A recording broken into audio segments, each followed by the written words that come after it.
कोई है या नहीं? 3 वेटिंग बोल रहा, 4 waiting.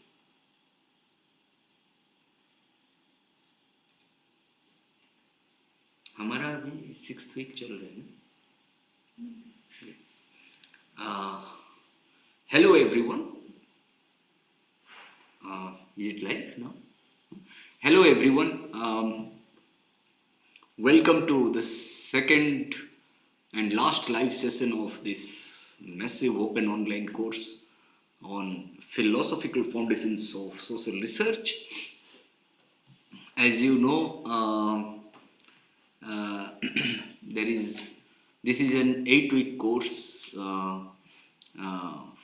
for 20 hours or so, and I think we are in the 6th week of this course. Yeah, Laskar is saying good afternoon, sir. Very good afternoon, Laskar.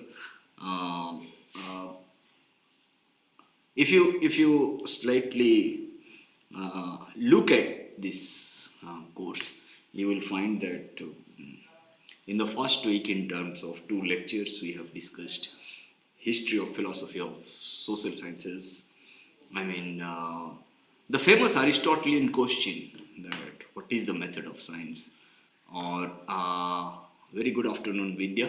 I mean, the famous Aristotelian question, what is the method of science, or what may be the probable methods of science? In this, I mean, in the 17th century to the 19th century, 2 rival views were posed, namely empiricism as well as rationalism. And then we have discussed Comte and positivism and the relationship between, I mean, Comte and positivism, when I said, I mean the law of stages, from theological stage to metaphysical stage to positivistic or scientific stage, right? Yeah, good afternoon, Nitesh. Yeah. And then we have discussed the relationship between epistemology and ontology, epistemology and ethics, how philosophy of science, how philosophy in its pre-19th century incarnation was divided into 2 parts, namely natural philosophy on the one hand and moral philosophy on the other. And natural philosophers were engaged in epistemological questions, and moral philosophers were engaged in ethical questions, right? I mean, natural philosophers, I mean, are nothing but scientists in the present sense of the term. As you know, earlier natural philosophy was, I mean, earlier science was known as natural philosophy. Only in the 19th century, William Whewell, he coined the term science. That's how we came to understand the nature of science itself. Okay. And when we combine epistemology with ethics, or in other words, when we combine natural philosophy with moral philosophy, we tend to arrive at philosophy of science. I mean, science has an inquiry into the nature and limits of a particular knowledge. Yeah, good afternoon, Ajinkya. I mean, science is an inquiry into the nature and limits of a particular knowledge, that is scientific knowledge. When I say limits, by limits I do not mean limitations, rather by limits I mean under what limiting conditions science is practiced or pursued. Okay? Science may be a method, science may be an institution, science may be an ideology, and so on. We have discussed these things. And then we have discussed in the second week, we have discussed Emil Durkheim's rules of sociological method, influence of sciences on sociology, objectivity in social sciences, social facts, autonomy of knowledge and the necessity of science, common sense and science, comparative social sciences, organic analogy and precursor to functionalism. And then in the third and the fourth week, we have devoted to Max Weber's methodologies in terms of how Weber's theoretical positions are a reconciliation between positivism and neo-Kantianism, Positivism, as you know, suggests the supremacy of sciences over non-sciences, and neo-Kantianism suggests that our knowledge of the social world is constructed and hence is subject to selection and interpretation of multiple data systems. And then we have discussed Weber's methodology of the social sciences, then methodological individualism, meaningful social action. I mean, four types of social action, namely traditional social action, affective or emotive social action, value rational social action, and goal rational social action. Goal rational social action is alternatively known as instrumental rationality. Okay, and then we have discussed observatory understanding of social action, explanatory understanding of social action. Observatory understanding of social action is alternatively known as direct understanding of social action, and explanatory understanding of social action is alternatively known as indirect understanding of social action. Then we have discussed Verstehen. I mean, in German language, Verstehen means understanding.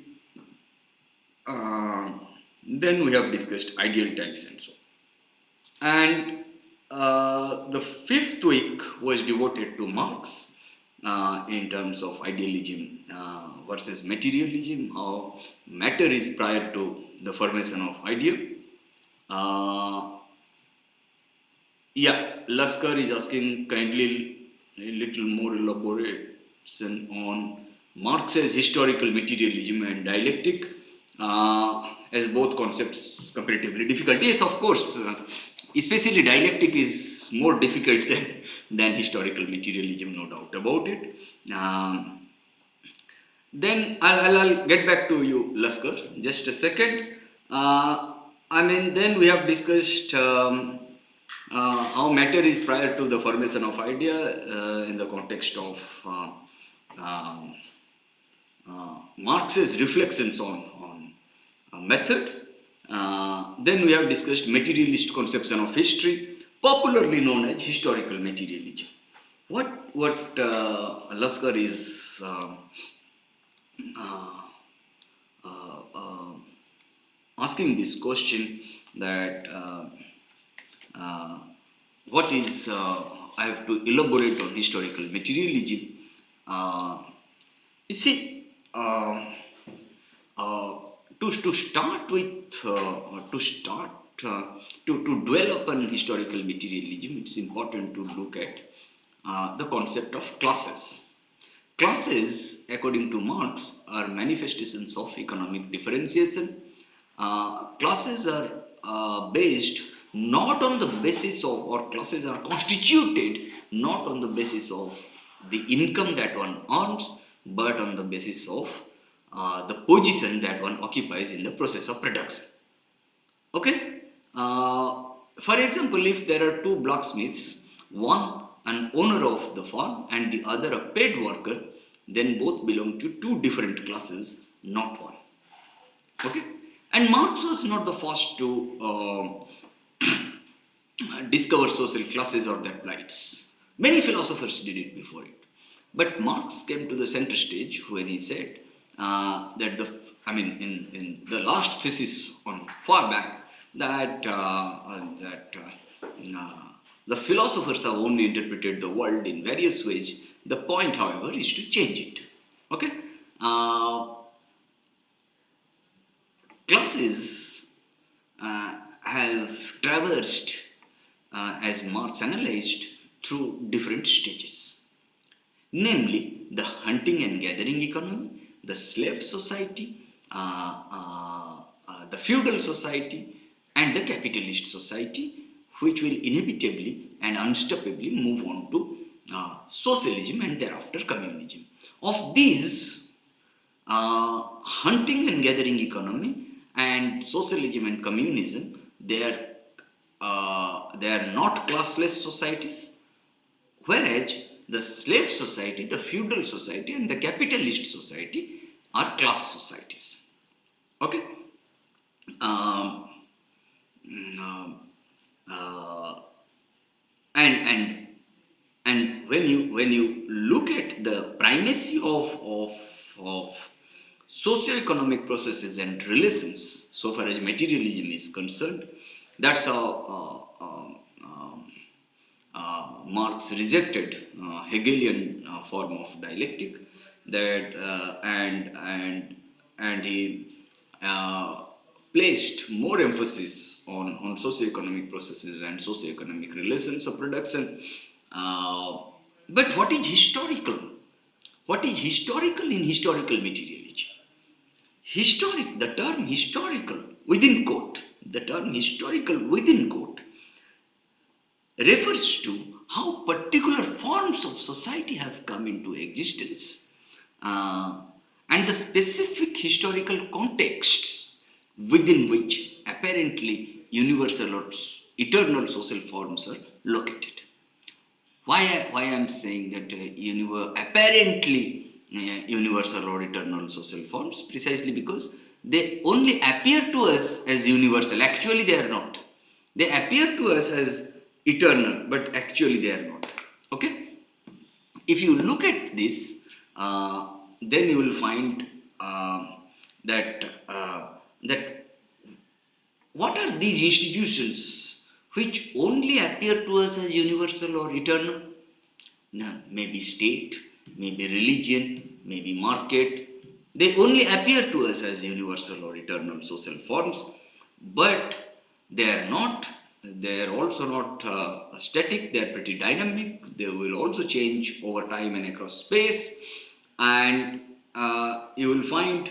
But one must examine these institutions, whether it is the state or market or religion, in specific historical contexts. That's why I said historical, the term historical within quote entails how particular forms of society have come into existence and the specific historical contexts within which apparently universal or eternal social forms are located.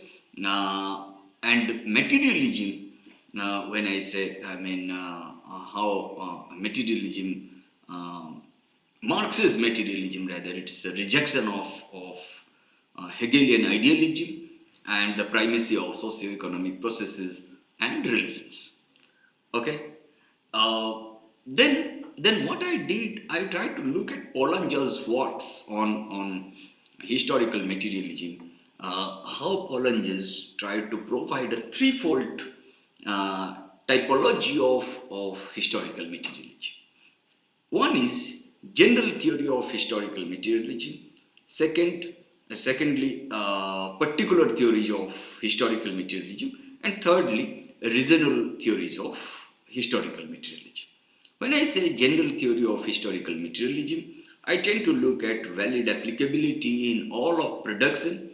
Production, I mean, it's in conventional economics, it is known as creation of utility, and consumption is destruction of utility. Utility refers to the want satisfying power of a commodity, and a commodity is the one which has got exchange value in exchange, right?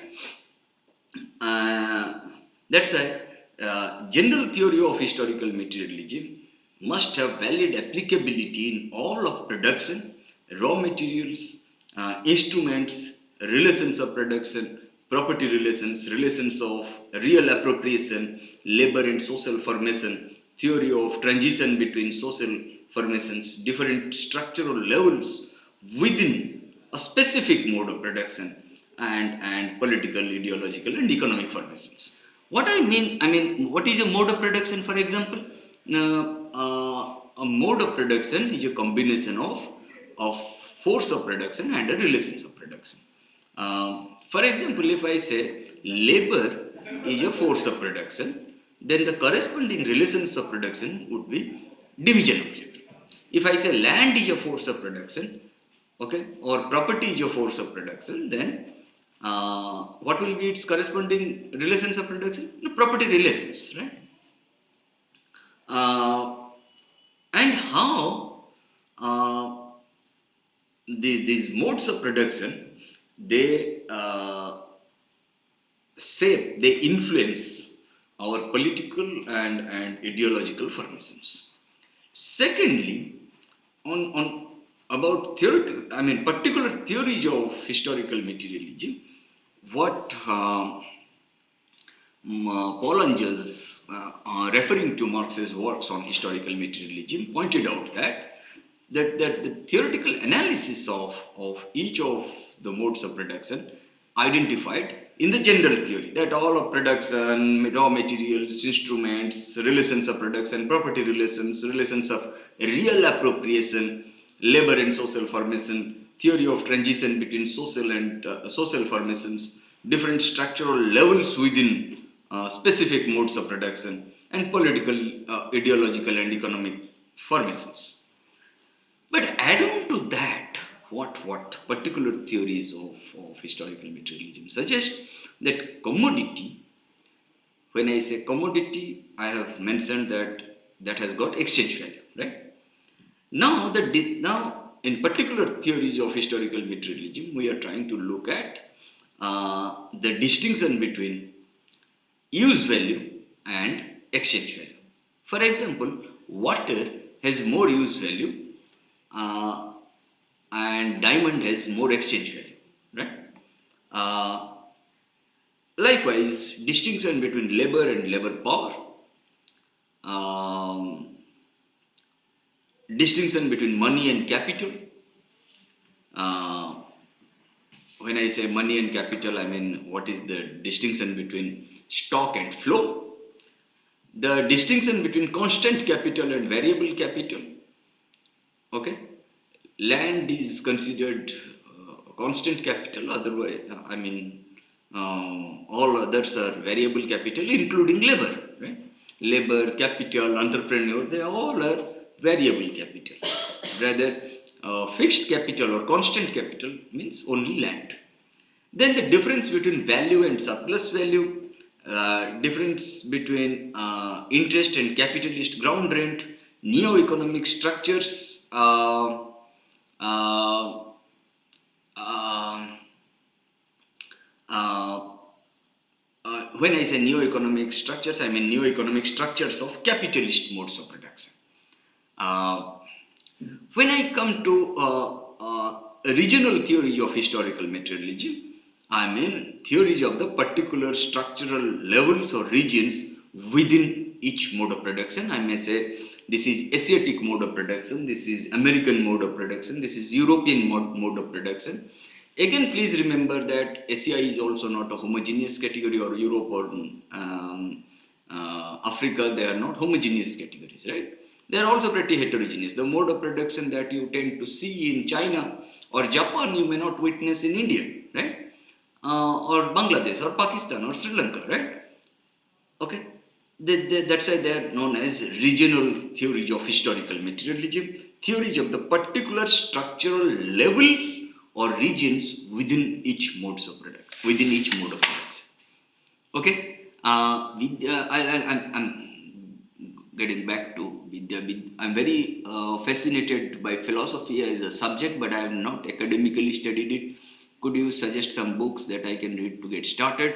Okay, I'll get back to you, Vidya. Just a second. Let me first look at Iqbal Laskar's question.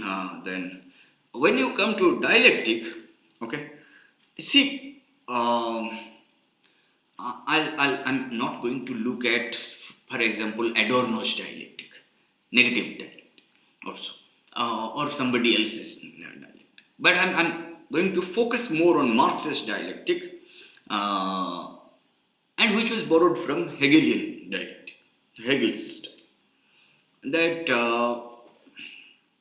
dialectic refers to an art of for dialogue in the form of an argumentation.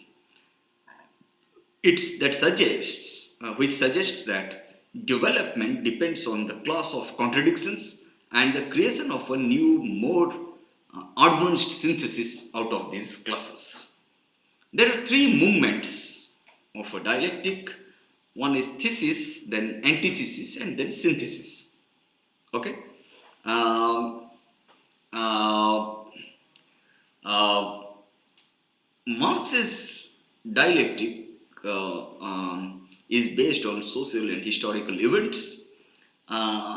and when Marx was trying to look at, I mean, especially Engels, when he tried to look at dialectic of nature, he extended the scope of dialectical analysis to establish it as a general law of development in social, natural, and intellectual spheres. Sorry. Marx accounted, tried to examine dialectic in its social application. Okay, the real world, whether of society or nature, developed according to dialectical sequences of contradictions and synthesis. Uh, Drawing from Hegel's dialectic and Feuerbach's materialism, both Marx and Engels developed historical materialism and dialectical materialism. Okay, when Engels was engrossed in dialectic of nature, Marx found out their social applicability in the course of development of our economy, culture, and polity. I mean, society as a whole. There are three principles of dialectic. Quantitative changes lead to qualitative changes and vice versa.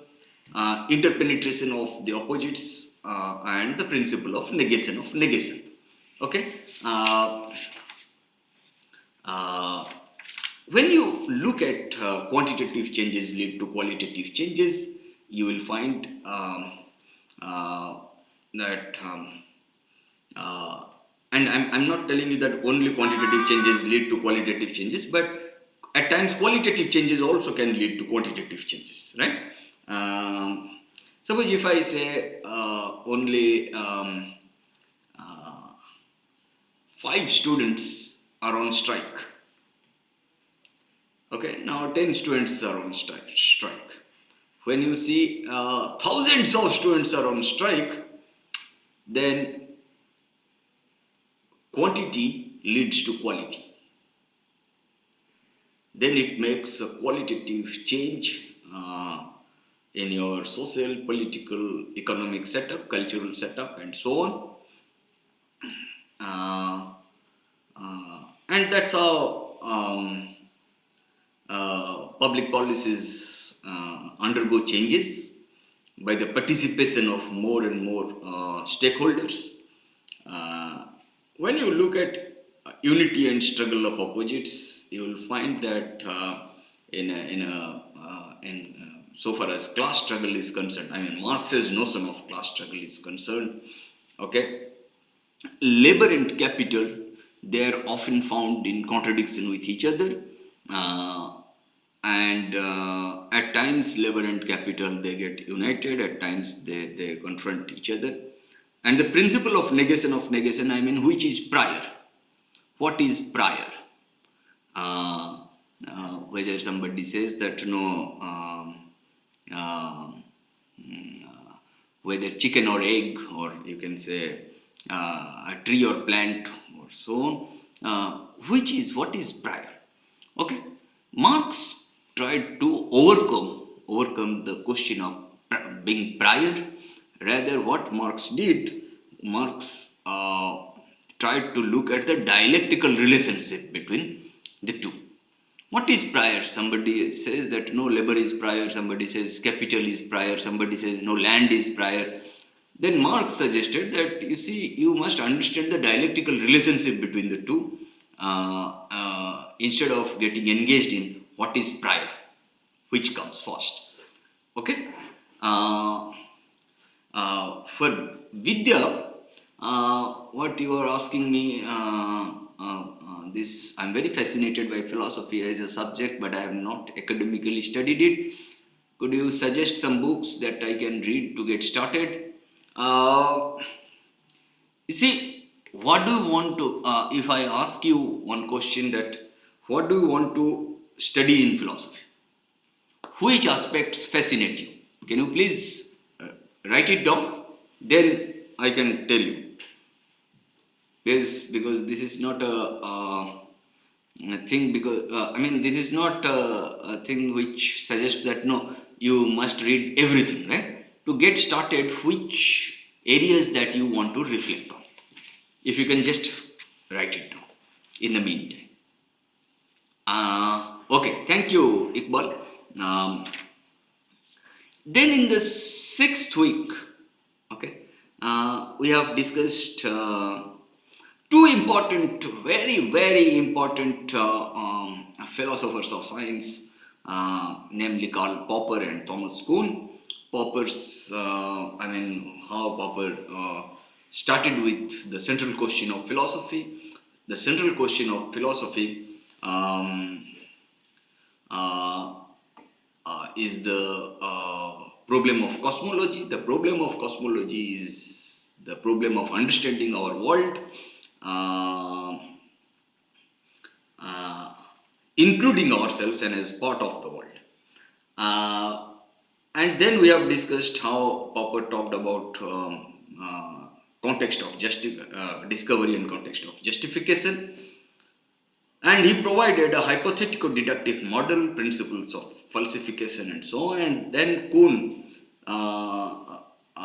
Kuhn's paradigm shifts that we have discussed, consensus-driven paradigm. How Kuhn suggested that every major science passes through two important stages, namely the pre-paradigmatic stage and the paradigmatic stage. And within paradigm, normal science is pursued, practiced. Normal science, it's a norm-bound science. um, uh, uh, and within normal science, how the practitioners of science encounter anomalies. Anomalies refer to unanticipated or unexpected occurrences or happenings. And once the practitioners of science encounter anomalies, science enters the stage of crisis. And once science is crisis ridden, it tries to look for a new paradigm, and that new paradigm is obtainable only through a revolutionary science. That's why normal science, puzzle solving activity, day to day research. If normal science is a tradition bound activity, then revolutionary science is a tradition shattering activity. Okay? And Vidya says mostly ethics and political philosophy. Please start with Rousseau.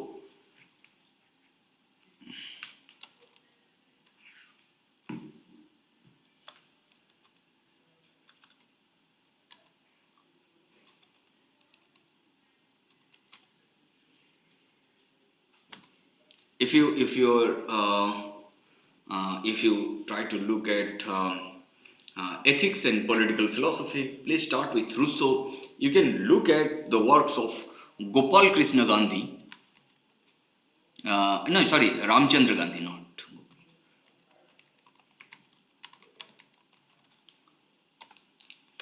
Okay, in Indian context, Rousseau in a more Western context, and Ramchandra Gandhi in a more Indian context. Okay. Vidya, these two references are for you. To look at the problems of ethics and political philosophy. And in the 7th week, we have discussed uh, the controversies between positivism on the one hand and hermeneutics, phenomenological sociology on the other. To understand the controversies, we have tried to outline 3 vantage points through which we can look at these controversies. One, natural sciences versus social sciences. Uh, 2, objectivity and subjectivity in social sciences. And 3, quantitative and qualitative research traditions. Okay.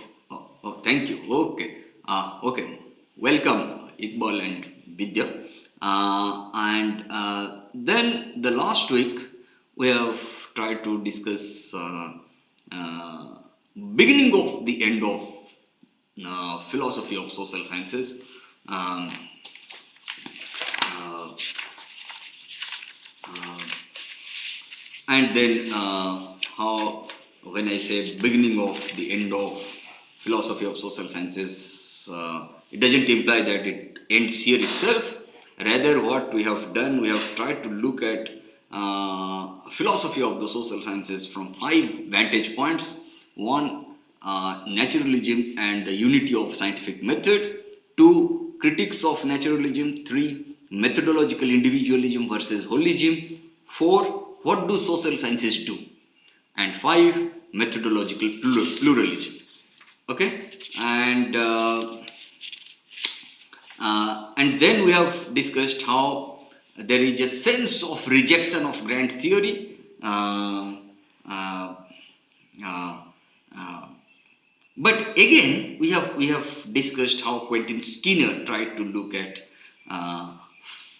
return of grand theory in the human sciences. Okay. Okay, this is what we have discussed. If you have any question, please raise. You can type. They will type.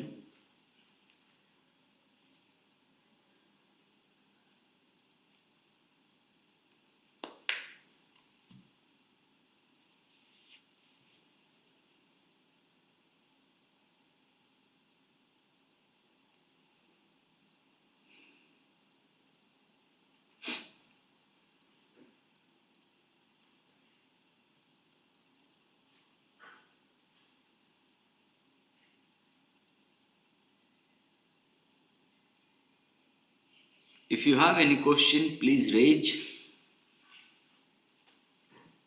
And please uh,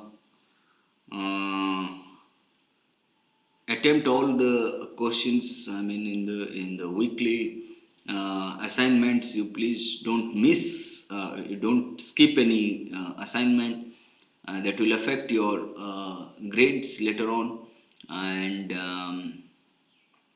in the final exam, you will find MCQs, multiple choice questions. Um, Please, the more you listen to the lectures, the more clarity that you will have, you are going to have. And then please, I would like to request all of you to register for the examination. And I'm sure you all are very good learners. The kind of questions that you pose really fascinates me. Please. Mm, it will be MCQs, Iqbal. Uh, uh, you have to attempt. I mean, there is no negative mark, of course, but uh, you have to attempt all the questions.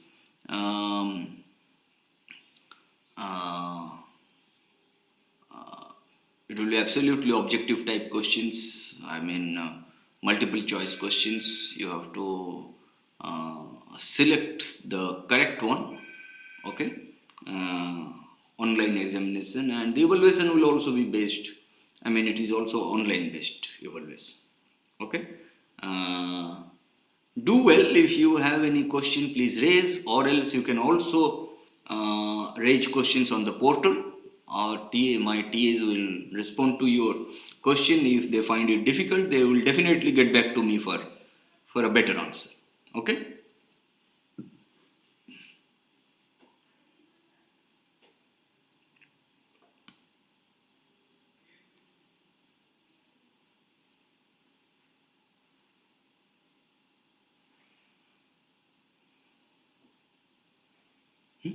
Kalamkar. Okay, thank you. All the best. Do well. Please take care of your health in these difficult times. No, please read well. Thank you very much. Please take care.